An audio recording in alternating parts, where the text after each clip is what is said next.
तो चलिए आज एक शाही सफर पर निकलते हैं, राजाओं की भूमि राजस्थान। सोचिए एक ऐसी जगह जहां बड़े बड़े किले आसमान छूते हैं, झीलें सूरज की रोशनी में चमकती हैं और दूर दूर तक फैला सुनहरा रेगिस्तान। ये सब मिलकर एक अनोखी कहानी कहते हैं। हम इसी कहानी के कुछ पन्ने पलटेंगे, यहाँ के यूनेस्को वर्ल्ड हेरिटेज साइट्स और कुछ छिपे हुए खजानों को देखेंगे। लेकिन सवाल ये है कि भाई इतनी बड़ी और शानदार जगह, जहां हर शहर का अपना एक अलग ही रंग है, उसे सिर्फ 10 दिनों में कैसे घुमा जाए? इसका जवाब है एक बहुत ही बढ़िया और सोचे समझे प्लान में, और वही प्लान आज हम देखने वाले हैं। इससे पहले कि हम सफर शुरू करें, जरा इन शाही नगीनों पर एक नजर डालिए। ये सिर्फ घूमने की जगह नहीं है, ये वो अनुभव हैं जो इस यात्रा को यादगार बना देंगे। आमेर का शानदार किला, जैसलमेर का वो किला जहां आज भी लोग रहते हैं, और पिछोला झील के बीचों बीच तैरता हुआ महल। सच कहूं तो यही सब तो राजस्थान की असली पहचान है। और ये रहा हमारा रोड मैप, एक ऐसा 10 दिन का प्लान जो हमें राजस्थान के सबसे जबरदस्त अनुभवों से रूबरू कराएगा। हर दिन एक नया शहर, एक नया रोमांच और एक नई कहानी। तो चलिए इस शाही सफर की शुरुआत करते हैं।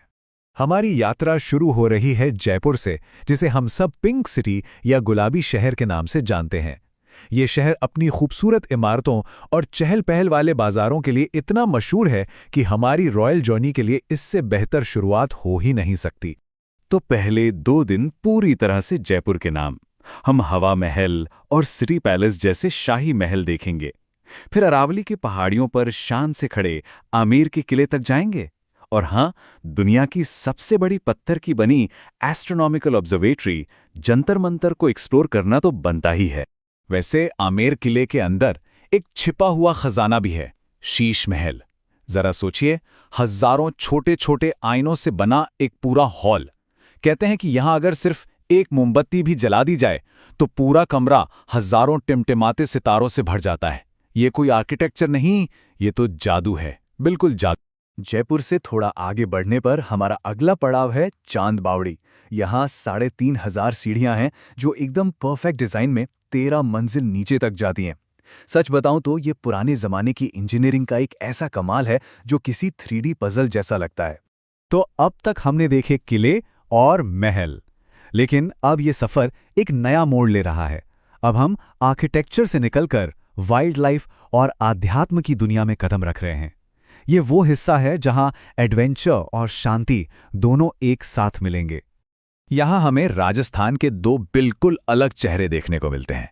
एक तरफ है रणथंभौर का जंगली रोमांच, जहां बंगाल टाइगर को देखने का थ्रिल है, तो वहीं दूसरी तरफ है पुष्कर की आध्यात्मिक शांति, जहां झील के किनारे गूंजते मंत्र मन को सुकून देते हैं। एक ही यात्रा में ये दोनों अनुभव मिलना सचमुच बहुत खास है। चलिए अब सफर को आगे बढ़ाते हैं और राजस्थान के रंगीन शहरों की दुनिया में चलते हैं। जी हाँ, हम बात कर रहे हैं जोधपुर और जैसलमेर के नीले और सुनहरे साम्राज्यों की। हमारा रास्ता हमें सबसे पहले ले जाता है ब्लू सिटी जोधपुर। यहाँ हम विशाल मेहरानगढ़ किले के ऊपर से नीले घरों के समंदर को देखेंगे। फिर हम मारवाड़ के ताजमहल को भी देखेंगे, और इसके बाद हम थार रेगिस्तान के दिल में बसी गोल्डन सिटी जैसलमेर की ओर बढ़ेंगे। अच्छा, मारवाड़ का ताजमहल सुनकर चौंक गए ना? जी हाँ, जोधपुर में है जसवंत थड़ा। दूध जैसे सफेद मार्बल से बनी ये खूबसूरत जगह इतनी शांत और सुंदर है कि इसे ये नाम दिया गया है। जैसलमेर का किला सिर्फ कोई पुरानी इमारत नहीं है, ये एक जीता जागता किला है।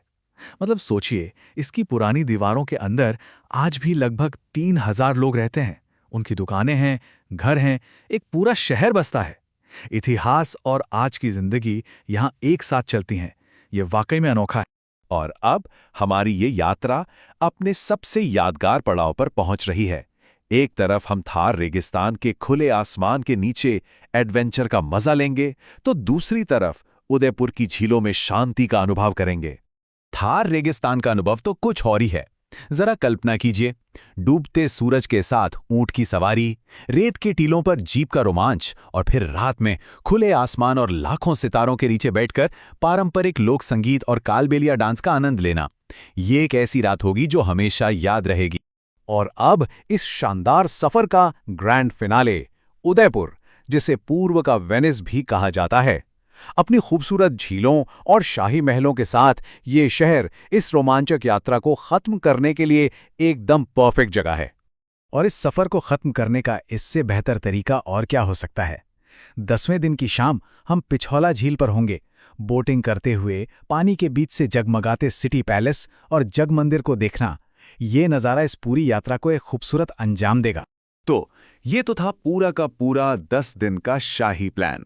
अब अगर इसे देखकर वहां जाने का मन बन गया है तो चलिए कुछ काम की टिप्स पर भी बात कर लेते हैं जो आपकी प्लानिंग में मदद करेंगी। देखिए, कुछ ज़रूरी बातें हैं। पहली, जाने का सबसे अच्छा समय अक्टूबर से मार्च के बीच है, क्योंकि गर्मियों में यहाँ तापमान 45 डिग्री तक पहुँच जाता है। दूसरी बात, घूमने के लिए एक प्राइवेट ड्राइवर कर लेना सबसे आसान और आरामदायक रहता है। और हाँ, मंदिरों में जाते वक्त अपने साथ एक हल्का स्कार्फ ज़रूर रखें। तो एक जीता जागता किला, पानी पर तैरता एक महल और जंगल में एक बाघ, ये तो बस कुछ झलकियां थी राजस्थान की। अब सोचने वाली बात यह है कि अगर मौका मिले तो इन अजूबों में से सबसे पहले कौन सा अनुभव लेना चाहेंगे।